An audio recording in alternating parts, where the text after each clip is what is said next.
Matthew Henry's Commentary on the Whole Bible. Ruth 1. In this chapter we have Naomi's afflictions. 1. As a distressed housekeeper, forced by famine to remove into the land of Moab, verses 1 and 2. 2. As a mournful widow and mother, bewailing the death of her husband and her 2 sons, verses 3 to 5. 3. As a careful mother-in-law, desirous to be kind to her 2 daughters, but at a loss how to be so when she returns to her own country, verses 6 to 13. Orpah she parts with in sorrow, verse 14. Ruth she takes with her in fear, verses 15 to 18. 4. As a poor woman sent back to the place of her first settlement, to be supported by the kindness of her friends, verses 19 to 22. All these things were melancholy and seemed against her, and yet all were working for good. Elimelech and Naomi, death of Elimelech and his sons, 1312 BC. 1. Now it came to pass in the days when the judges ruled, that there was a famine in the land. And a certain man of Bethlehem Judah went to sojourn in the country of Moab, he, and his wife, and his 2 sons. 2. And the name of the man was Elimelech, and the name of his wife Naomi, and the name of his 2 sons Mahlon and Chilion, Ephrathites of Bethlehem Judah. And they came into the country of Moab, and continued there. 3. And Elimelech Naomi's husband died, and she was left, and her 2 sons. 4. And they took them wives of the women of Moab, the name of the one was Orpah, and the name of the other Ruth, and they dwelled there about 10 years. 5. And Mahlon and Chilion died also both of them, and the woman was left of her 2 sons and her husband. The first words give all the date we have of this story. It was in the days when the judges ruled, verse 1, not in those disorderly times when there was no king in Israel, but under which of the judges these things happened we are not told, and the conjectures of the learned are very uncertain. It must have been towards the beginning of the judges' time, for Boaz, who married Ruth, was born of Rahab, who received the spies in Joshua's time. Some think it was in the days of Ehud, others of Deborah. The learned Bishop Patrick inclines to think it was in the days of Gideon, because in his days only we read of a famine by the Midianites' invasion, Judges 6 verses 3 and 4. While the judges were ruling, some one city and some another, Providence takes particular cognizance of Bethlehem, and has an eye to a king, to Messiah himself, who should descend from 2 Gentile mothers, Rahab and Ruth.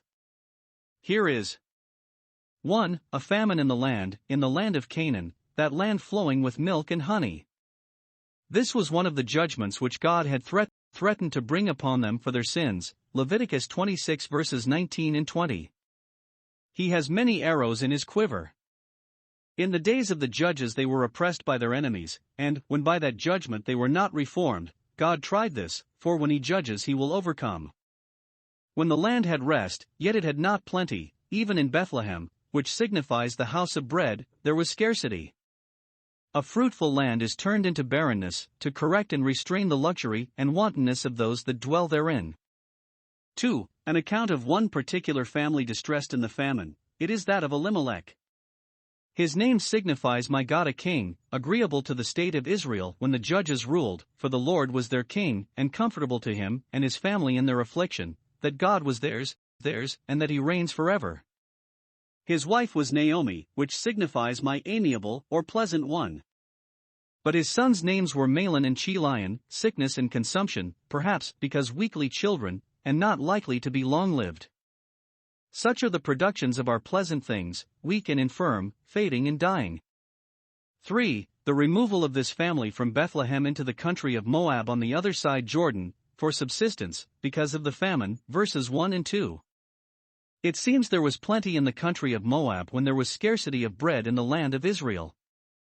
Common gifts of providence are often bestowed in greater plenty upon those that are strangers to God than upon those that know and worship him.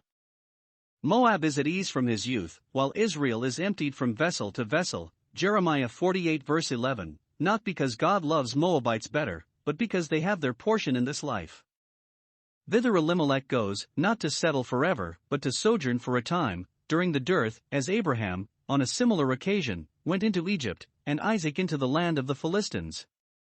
Now here, 1. Elimelech's care to provide for his family, and his taking his wife and children with him, were without doubt commendable. If any provide not for his own, he hath denied the faith. 1 Timothy 5 verse 8. When he was in his straits he did not forsake his house, go seek his fortune himself, and leave his wife and children to shift for their own maintenance, but, as became a tender husband and a loving father, where he went he took them with him, not as the ostrich. Job 39 verse 16. But 2.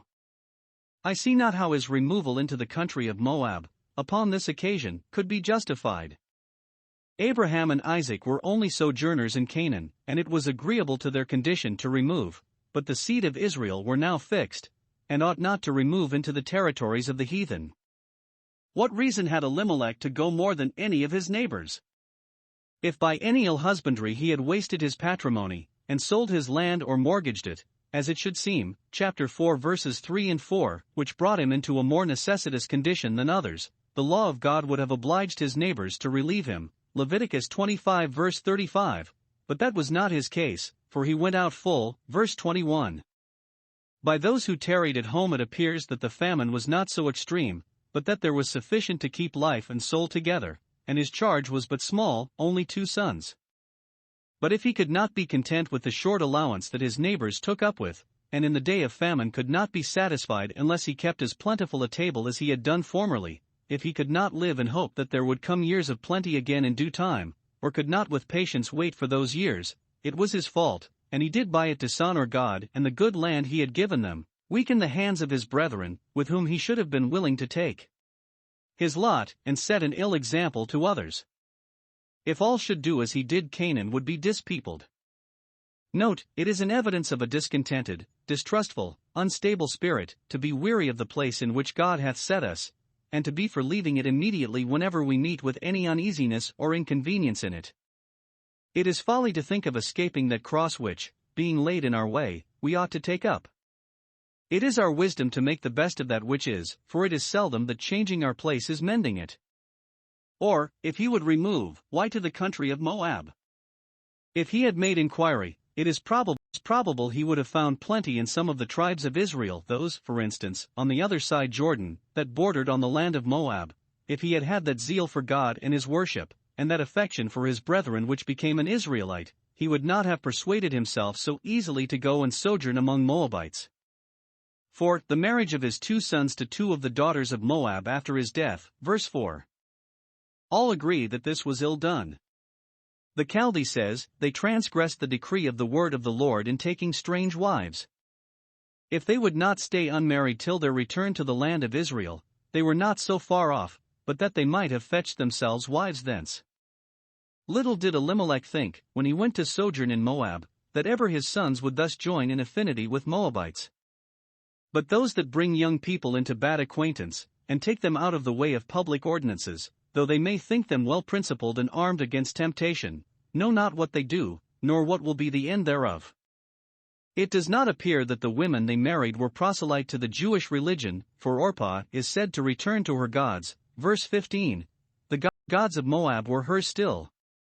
It is a groundless tradition of the Jews that Ruth was the daughter of Eglon king of Moab, yet the Chaldee paraphrased inserts it, but this and their other tradition, which he inserts likewise, cannot agree, that Boaz who married Ruth was the same with Ibzan, who judged Israel 200 years after Eglon's death, Judges 12. 5. The death of Elimelech and his 2 sons, and the disconsolate condition Naomi was thereby reduced to. Her husband died, verse 3, and her 2 sons, verse 5, soon after their marriage, and the Chaldee says, their days were shortened, because they transgressed the law in marrying strange wives. See here, 1. That wherever we go we cannot outrun death, whose fatal arrows fly in all places. 2. That we cannot expect to prosper when we go out of the way of our duty. He that will save his life by any indirect course shall lose it. 3. That death, when it comes into a family, often makes breach upon breach. One is taken away to prepare another to follow soon after, one is taken away, and that affliction is not duly improved, and therefore God sends another of the same kind. When Naomi had lost her husband she took so much the more complacency, and put so much the more confidence in her sons. Under the shadow of these surviving comforts she thinks she shall live among the heathen, and exceedingly glad she was of these gourds, but behold they wither presently, green and growing up in the morning, cut down and dried up before night, buried soon after they were married, for neither of them left any children. So uncertain and transient are all our enjoyments here. It is therefore our wisdom to make sure of those comforts that will be made sure, and of which death cannot rob us. But how desolate was the condition, and how disconsolate the spirit, of poor Naomi, when the woman was left of her 2 sons and her husband. When these 2 things, loss of children and widowhood, come upon her in a moment, come upon her in their perfection, by whom shall she be comforted? Isaiah 47 verse 9, and Isaiah 51 verse 19. It is God alone who has wherewithal to comfort those who are thus cast down. Naomi returns to Kanan, Naomi and her daughters-in-law, Ruth's constancy to Naomi, 1312 BC. 6 Then she arose with her daughters-in-law, that she might return from the country of Moab, for she had heard in the country of Moab how that the Lord had visited his people in giving them bread. 7 Wherefore she went forth out of the place where she was, and her 2 daughters-in-law with her, and they went on the way to return unto the land of Judah. 8 And Naomi said unto her 2 daughters-in-law, Go, return each to her mother's house, the Lord deal kindly with you, as ye have dealt with the dead and with me. 9 The Lord grant you that ye may find rest, each of you in the house of her husband. Then she kissed them, and they lifted up their voice, and wept. 10 And they said unto her, Surely we will return with thee unto thy people. 11 And Naomi said, Turn again, my daughters, why will ye go with me? Are there yet any more sons in my womb, that they may be your husbands? 12 Turn again, my daughters, go your way, for I am too old to have a husband. If I should say, I have hope, if I should have a husband also tonight, and should also bear sons, 13 Would ye tarry for them till they were grown? Would ye stay for them from having husbands? Nay, my daughters, for it grieveth me much for your sakes that the hand of the Lord is gone out against me. 14 And they lifted up their voice, and wept again, and Orpah kissed her mother-in-law, but Ruth clave unto her. 15 And she said, Behold, thy sister-in-law is gone back unto her people, and unto her gods, return thou after thy sister-in-law. 16 And Ruth said, Entreat me not to leave thee, or to return from following after thee, for whither thou goest, I will go, and where thou lodgest, I will lodge, thy people shall be my people, and thy God my God. 17 Where thou deest, will I die, and there will I be buried, the Lord do so to me, and more also, if aught but death part thee and me. 18 When she saw that she was steadfastly minded to go with her, then she left speaking unto her. See here, 1. The good affection Naomi bore to the land of Israel, verse 6. Though she could not stay in it while the famine lasted, she would not stay out of it when the famine ceased. Though the country of Moab had afforded her shelter and supply in a time of need, yet she did not intend it should be her rest forever. No land should be that, but the holy land, in which the sanctuary of God was, of which he had said, This is my rest forever. Observe. 1. God, at last, returned in mercy to his people, for, though he contend long, he will not contend always. As the judgment of oppression, under which they often groaned in the time of the judges, still came to an end, after a while, when God had raised them up a deliverer, so here the judgment of famine, at length God graciously visited his people in giving them bread. Plenty is God's gift, and it is his visitation which by bread, the staff of life, holds our souls in life. Though this mercy be the more striking when it comes after famine, yet if we have constantly enjoyed it, and never knew what famine meant, we are not to think it the less valuable. 2. Naomi then returned, in duty to her people. She had often inquired of their state, what harvests they had, and how the markets went, and still the tidings were discouraging. But like the prophet's servant, who, having looked 7 times and seen no sign of rain, at length discerned a cloud no bigger than a man's hand, which soon overspread the heavens, so Naomi at last has good news brought her of plenty in Bethlehem, and then she can think of no other than returning thither again. Her new alliances in the country of Moab could not make her forget her relation to the land of Israel. Note, though there be a reason for our being in bad places, yet, when the reason ceases, we must by no means continue in them. Forced absence from God's ordinances, and forced presence with wicked people, are great afflictions, but when the force ceases, and such a situation is continued of choice, then it becomes a great sin. It should seem she began to think of returning immediately upon the death of her 2 sons. 1. Because she looked upon that affliction to be a judgment upon her family for lingering in the country of Moab, and hearing this to be the voice of the rod, and of him that appointed it, she obeys and returns. Had she returned upon the death of her husband, perhaps she might have saved the life of her sons, but when God judgeth he will overcome, and, if one affliction prevail not to awaken us to a sight and sense of sin and duty, another shall. When death comes into a family it ought to be improved for the reforming of what is amiss in the family. When relations are taken away from us we are put upon inquiry whether, in some instance or other, we are not out of the way of our duty, that we may return to it.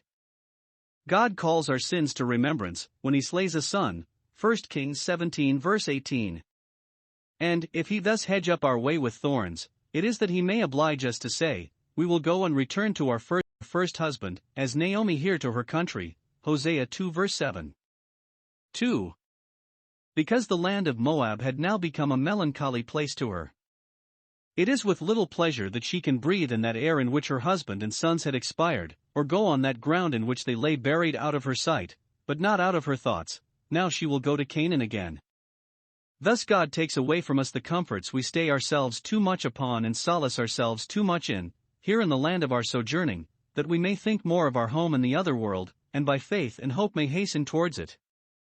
Earth is embittered to us, that heaven may be endeared.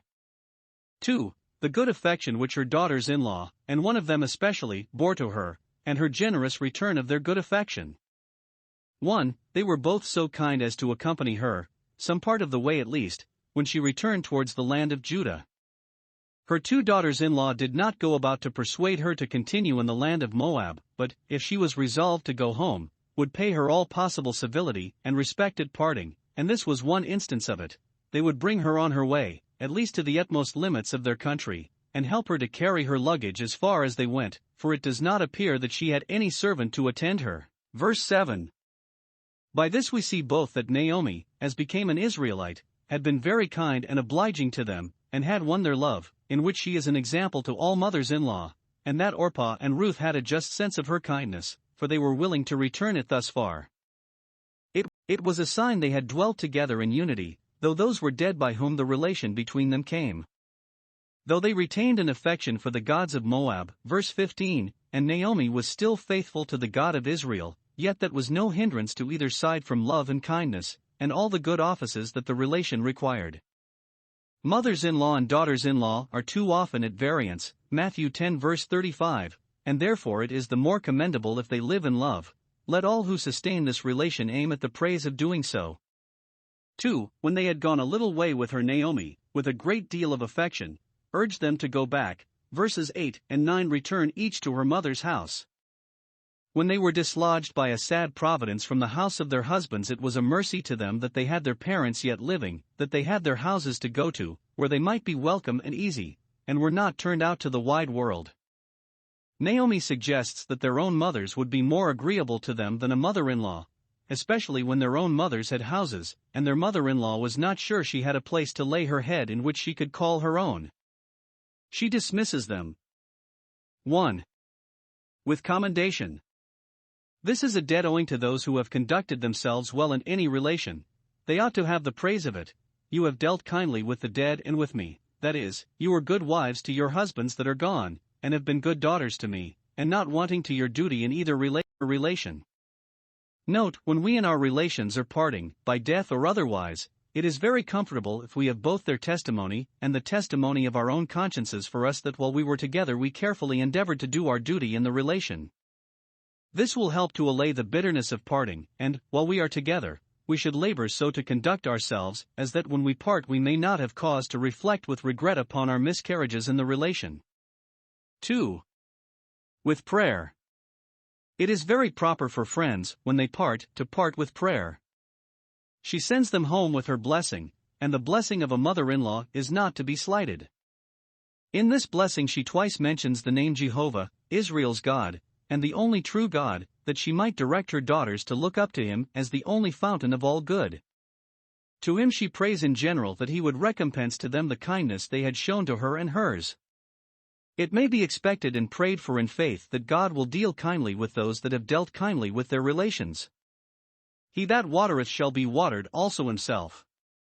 And in particular, that they might be happy in marrying again, the Lord grant that you may find rest, each of you in the house of her husband. Note 1. It is very fit that, according to the Apostle's direction, 1 Timothy 5 verse 14, the younger women, and he speaks there of young widows, should marry, bear children, and guide the house. And it is a pity that those who have approved themselves good wives should not again be blessed with good husbands, especially those that, like these widows, have no children. 2. The married state is a state of rest, such rest as this world affords, rest in the house of a husband, more than can be expected in the house of a mother or a mother-in-law. 3. This rest is God's gift. If any content and satisfaction be found in our outward condition, God must be acknowledged in it. There are those that are unequally yoked, that find little rest even in the house of a husband. Their affliction ought to make those the more thankful to whom the relation is comfortable. Yet let God be the rest of the soul, and no perfect rest thought of on this side heaven. 3. She dismissed them with great affection, she kissed them, wished she had somewhat better to give them, but silver and gold she had none. However, this parting kiss shall be the seal of such a true friendship as, though she never see them more, she will, while she lives, retain the pleasing remembrance of. If relations must part, let them thus part in love, that they may, if they never meet again in this world, meet in the world of everlasting love. 3. The two young widows could not think of parting with their good mother-in-law, so much had the good conversation of that pious Israelite won upon them. They not only lifted up their voice and wept, as loath to part, but they professed a resolution to adhere to her. Verse 10. Surely we will return with thee unto thy people, and take our lot with thee. It is a rare instance of affection to a mother-in-law, and an evidence that they had, for her sake, conceived a good opinion of the people of Israel. Even Orpah, who afterwards went back to her gods, now seemed resolved to go forward with Naomi. The sad ceremony of parting, and the tears shed on that occasion, drew from her this protestation, but it did not hold. Strong passions, without a settled judgment, commonly produce weak resolutions. For, Naomi sets herself to dissuade them from going along with her, verses 11 to 13. 1. Naomi urges her afflicted condition. If she had had any sons in Canaan, or any near kinsmen, whom she could have expected to marry the widows, to raise up seed to those that were gone, and to redeem the mortgaged estate of the family, it might have been some encouragement to them to hope for a comfortable settlement at Bethlehem.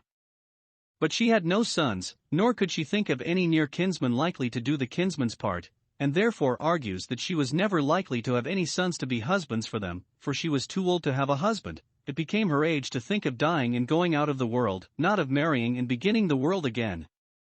Or, if she had a husband, she could not expect to have children, nor, if she had sons, could she think that these young widows would stay unmarried till her sons that should yet be born would grow up to be marriageable.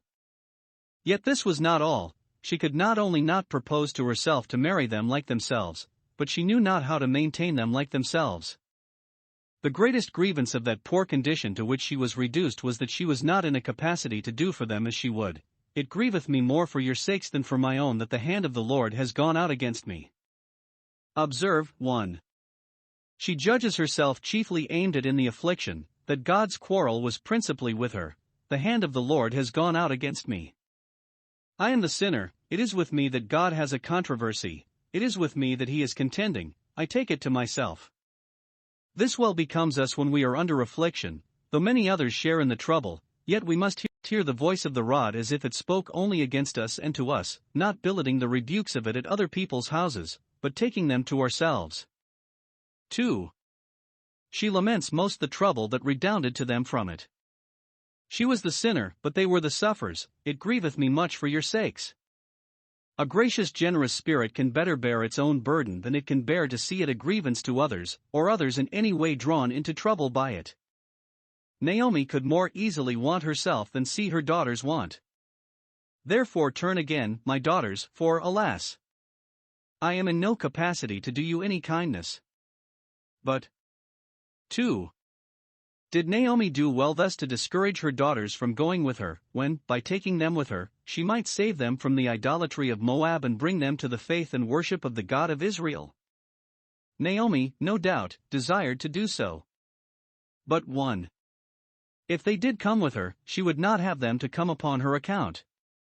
Those that take upon them a profession of religion only in complaisance to their relations, to oblige their friends, or for the sake of company, will be converts of small value and of short continuance. 2. If they did come with her, she would have them to make it their deliberate choice, and to sit down first and count the cost, as it concerns those to do that may take up a profession of religion. It is good for us to be told the worst. Our Savior took this course with him who, in the heat of zeal, spoke that bold word, Master, I will follow thee whithersoever thou goest. Come, come, says Christ, canst thou fare as I fare? The Son of Man has not where to lay his head, know this, and then consider whether thou canst find in thy heart to take thy lot with him. Matthew 8 verses 19 and 20. Thus Naomi deals with her daughters-in-law. Thoughts ripened into resolves by serious consideration are likely to be kept always in the imagination of the heart, whereas what is soon ripe is soon rotten. 5. Orpah was easily persuaded to yield to her own corrupt inclination, and to go back to her country, her kindred, and her father's house, now when she stood fair for an effectual call from it. They both lifted up their voice and wept again, verse 14, being much affected with the tender things that Naomi had said. But it had a different effect upon them.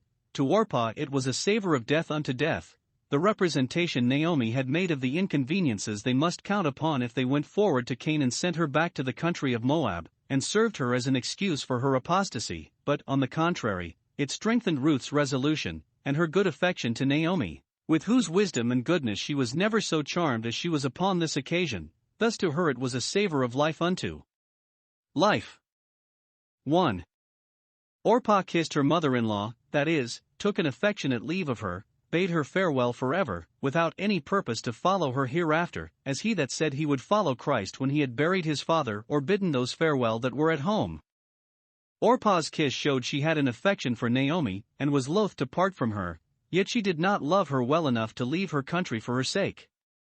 Thus many have a value and affection for Christ, and yet come short of salvation by him, because they cannot find in their hearts to forsake other things for him. They love him and yet leave him, because they do not love him enough, but love other things better. Thus the young man that went away from Christ went away sorrowful, Matthew 19 verse 22. But 2. Ruth clave unto her. Whether, when she came from home, she was resolved to go forward with her or no does not appear, perhaps she was before determined what to do, out of a sincere affection for the God of Israel, and to his law, of which, by the good instructions of Naomi, she had some knowledge. 6. Naomi persuades Ruth to go back, urging, as a further inducement, her sister's example. Verse 15. Thy sister-in-law has gone back to her people, and therefore of course gone back to her gods, for, whatever she might do while she lived with her mother-in-law, it would be next to impossible for her to show any respect to the God of Israel when she went to live among the worshippers of Chemosh. Those that forsake the communion of saints, and return to the people of Moab, will certainly break off their communion with God, and embrace the idols of Moab. Now return thou after thy sister, that is, if ever thou wilt return, return now.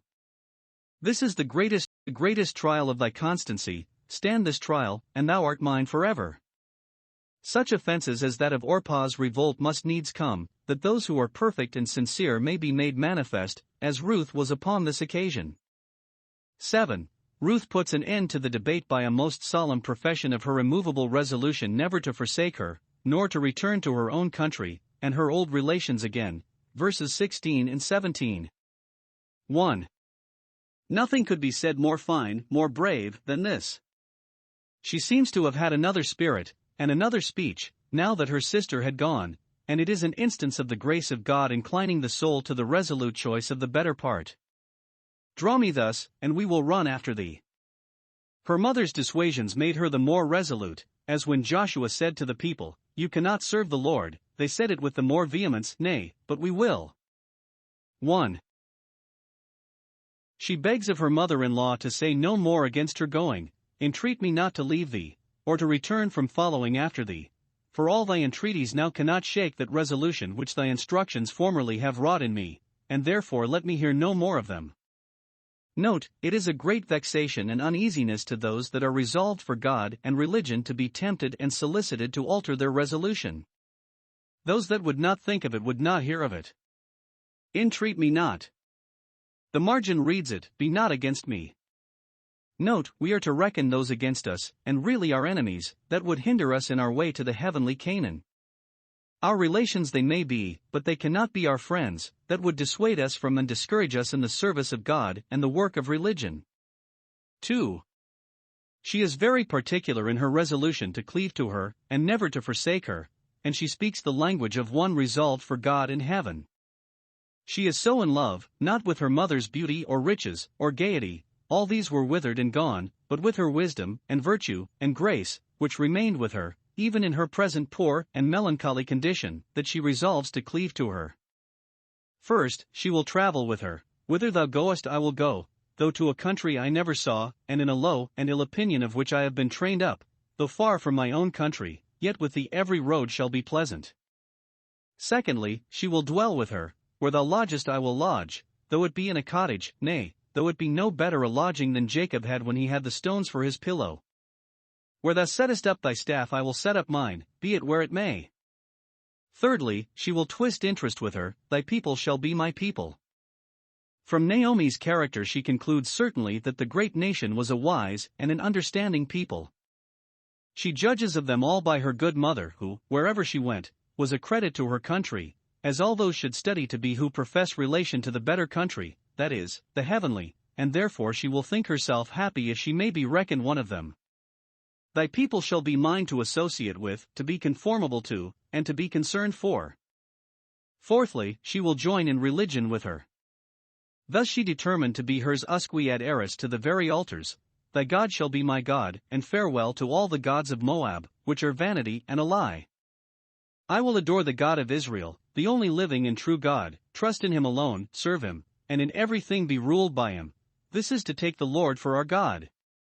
Fifthly, she will gladly die in the same bed. "Where thou deest will I die."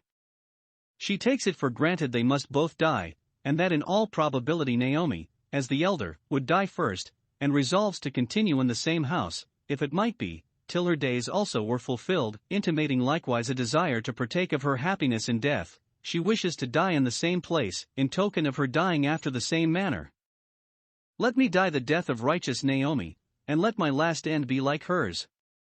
Sixthly, she will desire to be buried in the same grave, and to lay her bones by hers. "There will I be buried," not desiring to have so much as her dead body carried back to the country of Moab, in token of any remaining kindness for it, but Naomi, and she having joined souls, she desires they may mingle dust, in hopes of rising together, and being together forever in the other world. 3. She backs her resolution to adhere to Naomi with a solemn oath. "The Lord do so to me, and more also," which was an ancient form of imprecation, "if aught but death part thee and me." An oath for confirmation was an end of this strife, and would leave a lasting obligation upon her never to forsake that good way she was now making choice of. First, it is implied that death would separate between them for a time. She could promise to die and be buried in the same place, but not at the same time. It might so happen that she might die first, and this would part them. Note, death parts those whom nothing else will part. A dying hour is a parting hour, and should be so thought of by us and prepared for. Secondly, it is resolved that nothing else should part them, not any kindness from her own family and people, nor any hope of preferment among them, not any unkindness from Israel, nor the fear of poverty and disgrace among them. "No, I will never leave thee." Now. 2. This is a pattern of a resolute convert to God and religion. Thus must we be at a point. 1. We must take the Lord for our God. "This God is my God forever and ever, I have avouched him for mine." 2. When we take God for our God we must take his people for our people in all conditions, though they be a poor despised people, yet, if they be his, they must be ours. 3. Having cast in our lot among them, we must be willing to take our lot with them, and to fare as they fare. We must submit to the same yoke and draw in it faithfully, take up the same cross and carry it cheerfully, go where God will have us to go, though it should be into banishment, and lodge where he will have us to lodge, though it be in a prison, die where he will have us die, and lay our bones in the graves of the upright, who enter into peace and rest in their beds, though they be but the graves of the common people. 4. We must resolve to continue and persevere, and herein our adherence to Christ must be closer than that of Ruth to Naomi. She resolved that nothing but death should separate them, but we must resolve that death itself shall not separate us from our duty to Christ, and then we may be sure that death itself shall not separate us from our happiness in Christ. 5. We must bind our souls with a bond never to break these pious resolutions, and swear unto the Lord that we will cleave to him. Fast bind, fast find. He that means honestly does not startle at assurances. 8. Naomi is hereby silenced, verse 18, when she saw that Ruth was steadfastly minded to go with her, which was the very thing she aimed at in all that she had said, to make her of a steadfast mind in going with her. When she saw that she had gained her point, she was well satisfied, and left off speaking to her. She could desire no more than that solemn protestation which Ruth had just now made. See the power of resolution, how it puts temptation to silence. Those that are unresolved, and go in religious ways without a steadfast mind, tempt the tempter, and stand like a door half open, which invites a thief, but resolution shuts and bolts the door, resists the devil, and forces him to flee. The Chaldee paraphrase thus relates the debate between Naomi and Ruth. Ruth said, "Entreat me not to leave thee, for I will be a proselyte." Naomi said, "We are commanded to keep Sabbaths and good days, on which we may not travel above 2,000 cubits a Sabbath day's journey." "Well," said Ruth, "whither thou goest I will go." Naomi said, "We are commanded not to tarry all night with Gentiles." "Well," said Ruth, "where thou lodgest I will lodge." Naomi said, "We are commanded to keep 613 precepts." "Well," said Ruth, "whatever thy people keep I will keep, for they shall be my people." Naomi said, "We are forbidden to worship any strange god." "Well," said Ruth, "thy God shall be my God." Naomi said, "We have 4 sorts of deaths for malefactors: stoning, burning, strangling, and slaying with the sword." "Well," said Ruth, "where thou deest I will die." "We have," said Naomi, "houses of sepulchre." "And there," said Ruth, "will I be buried." Naomi's reception at Bethlehem, 1312 BC. 19 So they two went until they came to Bethlehem.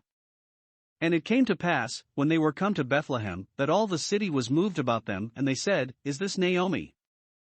20 And she said unto them, "Call me not Naomi, call me Mara, for the Almighty hath dealt very bitterly with me. 21 I went out full, and the Lord hath brought me home again empty. Why then call ye me Naomi, seeing the Lord hath testified against me, and the Almighty hath afflicted me?" 22 So Naomi returned, and Ruth the Moabitess, her daughter-in-law, with her, which returned out of the country of Moab, and they came to Bethlehem in the beginning of barley harvest. Naomi and Ruth, after many a weary step, the fatigue of the journey, we may suppose, being somewhat relieved by the good instructions Naomi gave to her proselyte, and the good discourse they had together, came at last to Bethlehem. And they came very seasonably, in the beginning of the barley harvest, which was the first of their harvests, that of wheat following after.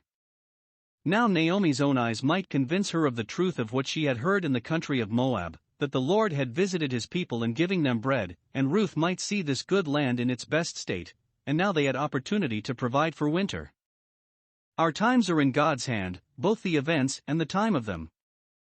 Notice is here taken. 1. Of the discomposure of the neighbors upon this occasion, verse 19 All the city was moved about them. Her old acquaintance gathered about her, to inquire concerning her state, and to bid her welcome to Bethlehem again. Or perhaps they were moved about her, lest she should be a charge to the town, she looked so bare. By this it appears that she had formerly lived respectably, else there would not have been so much notice taken of her. If those that have been in a high and prosperous condition break, or fall into poverty or disgrace, their fall is the more remarkable. And they said, "Is this Naomi?" The women of the city said it, for the word is feminine. Those with whom she had formerly been intimate were surprised to see her in this condition. She was so much broken and altered with her afflictions that they could scarcely believe their own eyes, nor think that this was the same person whom they had formerly seen, so fresh and fair and gay. "Is this Naomi?" So unlike is the rose when it is withered to what it was when it was blooming. What a poor figure does Naomi make now, compared with what she made in her prosperity. If any asked this question in contempt, upbraiding her with her miseries, "Is this she that could not be content to fare as her neighbors did, but must ramble to a strange country. See what she has got by it. Their temper was very base and sordid. Nothing more barbarous than to triumph over those that are fallen. But we may suppose that the generality acted in compassion and commiseration. Is this she that lived so plentifully, and kept so good a house, and was so charitable to the poor? How has the gold become dim? Those that had seen the magnificence of the first temple wept when they saw the meanness of the second, so these here. Note, afflictions will make great and surprising changes in a little time. When we see how sickness and old age alter people, change their countenance and temper, we may think of what the Bethlehemites said, "Is this Naomi?" One would not take it to be the same person. God, by His grace, fit us for all such changes, especially the great change. 2. Of the composure of Naomi's spirit. If some upbraided her with her poverty, she was not moved against them, as she would have been if she had been poor and proud, but, with a great deal of pious patience, bore that and all the other melancholy effects of her affliction. Verses 20 and 21 call me not Naomi, call me Mara, etc. Naomi signifies pleasant or amiable, but all my pleasant things are laid waste. Call me Mara, bitter or bitterness, for I am now a woman of a sorrowful spirit. Thus does she bring her mind to her condition, which we all ought to do when our condition is not in everything to our mind. Observe 1. The change of her state, and how it is described, with a pious regard to the divine providence, and without any passionate murmurings or complaints. 1. It was a very sad and melancholy change. She went out full, so she thought herself when she had her husband with her and 2 sons. Much of the fullness of our comfort in this world arises from agreeable relations. But she now came home again empty, a widow and childless, and probably had sold her goods, and of all the effects she took with her brought home no more than the clothes on her back. So uncertain is all that which we call fullness in the creature. 1 Samuel 2 verse 5. Even in the fullness of that sufficiency we may be in straits. But there is a fullness, a spiritual and divine fullness, which we can never be emptied of, a good part which shall not be taken from those that have it. 2. She acknowledges the hand of God, His mighty hand, in the affliction.